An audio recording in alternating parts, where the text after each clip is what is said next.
This video will teach you how to add a crossmark symbol in a Word document using the Symbols menu. Click where you want to add the symbol.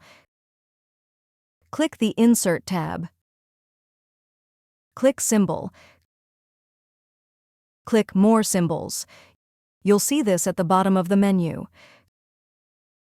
Click to select Wingdings 2 from the Font drop-down menu. You'll find this under the Symbols tab.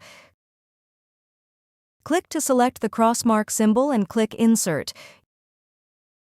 You'll see the crossmark symbol appear in the document where your cursor is located.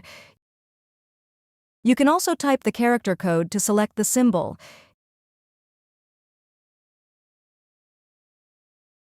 If you have a 10-digit numerical keypad, you can use the ALT code, which is Alt plus 0215.